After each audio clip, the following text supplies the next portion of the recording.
another great day of nature photography.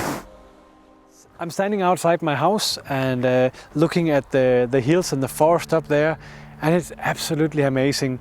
Just with the sun and blue sky, and probably not the best weather for what we're going to do today. It's about bird photography in Denmark. I'm going to take you to a bird cliff in the northwestern part of Denmark called Bulbjerg. And if I'm lucky, the kittiwakes has arrived and they're now building nests to ensure the next generation of small kittiwakes. I'm going to pack my car, change my clothes. I have to fix a little around my house. I have my bees over here which have to be looked after, and when that's done, I'm ready to go to Bulbjerg to do some bird photography. I'm getting closer to the location.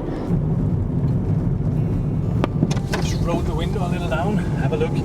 This is absolutely fantastic. It's always exciting to see how many cars on the parking place, because that can kind of show me if I'm alone or not. And that looks good. Look at this.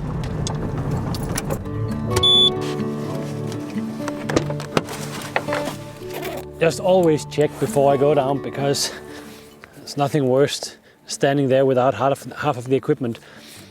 I brought my little Gnar box for loading the pictures in if it gets necessary. Little headlamp just in case of I'm needing that later if I stay too long. Ball head when I'm going to do a little landscapes later in the evening. Nikon 1635, 180 to 400 millimeter with the converter, the Nikon D5, and my Mavic drone, so I can try to make some nice video and maybe some pictures from above when the light gets more soft, hopefully. So yeah, tea, things, batteries, everything is fine. So now there's no excuse for not making some nice pictures.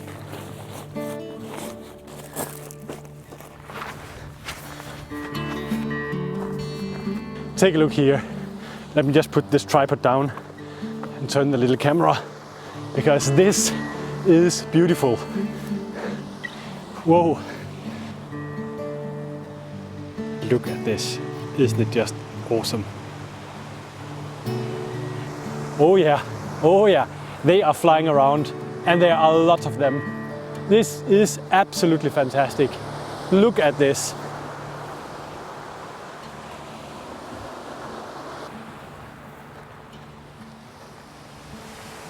This location is definitely best in the afternoon, because it's in shade all day long. But then, like in the afternoon, the sun goes around, and you can see behind me, and actually hits the bird cliff over here.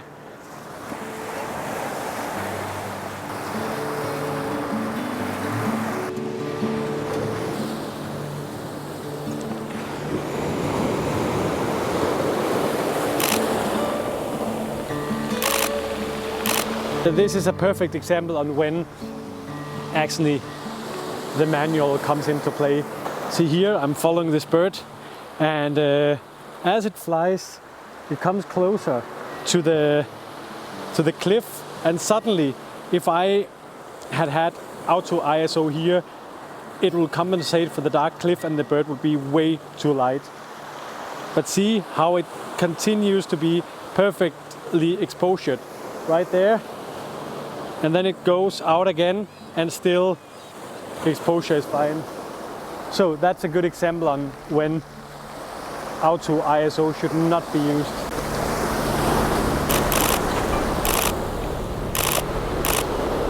Oh, they're mating up there. Look. Let me remove this histogram. Now it's difficult to see, but yeah, it's fantastic. See?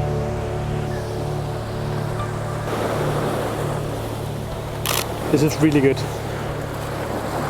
Whoa! Shit! It's more safe here. Down there I'll get wet. Short fight. Too much talking, too little photography here. Oh, look at this. I love when they come in and fly up. I'm trying to see if I can show you anything here. When they get in like here. Just when they come in before they go to land.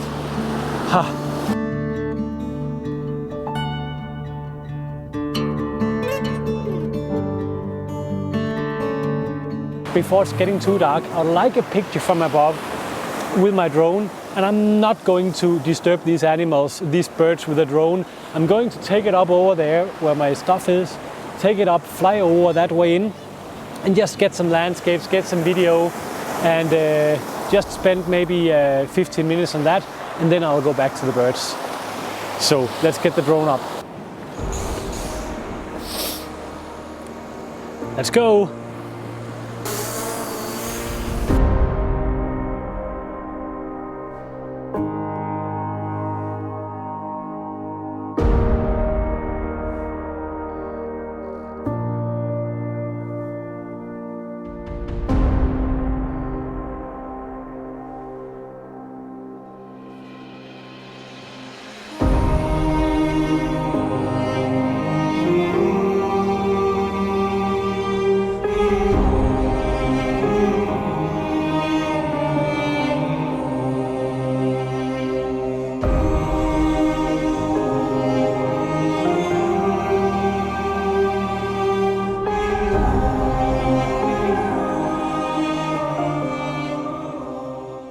The drone has done its job and the light is getting so low right now.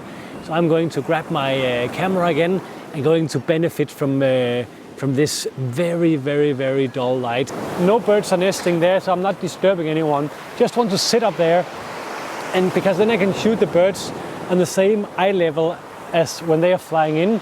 And yeah, trying to take that camera with me, so let's see if we can get up there.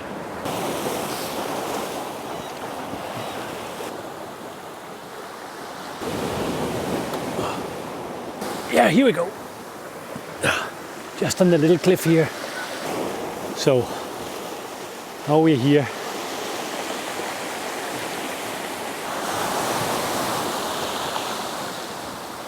This is a really good position. As you can see, I have the birds basically out there coming right into me.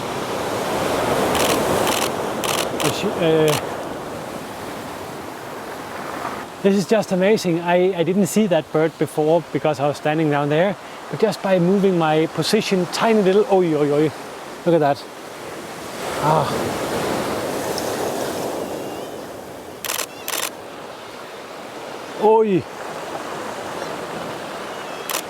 My absolutely favorite bird location, this. But now I'm going to turn this one off a little bit and see if I can get some birds here. So, I didn't really get anything good up here, and I didn't get the picture of the bird coming with the seaweed in its beak.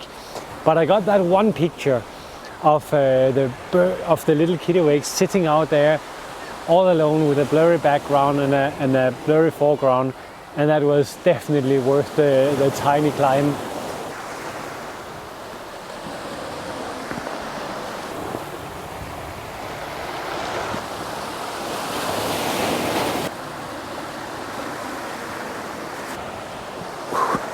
Down.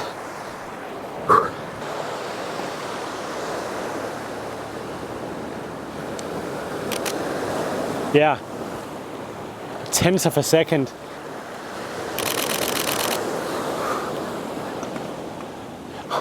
This is nice. This is really nice.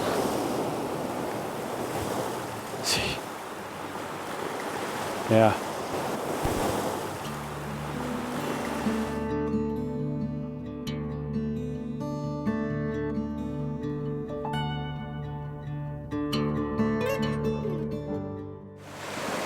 It's closing time now for the birds. I'm going to pack away this equipment and put on the ball head on the tripod, and then I just want to see if I can use this last hour for something nice with just as before it gets completely dark. I want to get some movements in the waves. Yeah,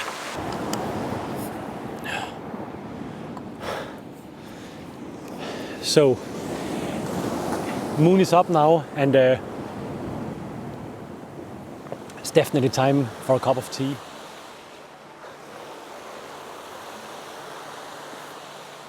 So now it's about discovering the different shutter speeds and how they affect the image. And then of course, because I'm not using filters, I'm not so patient when it comes to filters, and I always lose them or scratch them or get them full of sand and water. So I'm without filters. So the challenge is the lighter sky and the darker foreground. But yeah, let's see what we can get. What I'm doing now is I've set up my camera here I want to photograph the mountain over there, like the cliff, and then I want to like get a low shutter speed so that all this water just becomes like a blurry element in the picture that kind of creates movements. And now it's just to wait and wait for a lot of seconds. Let's see, have a look.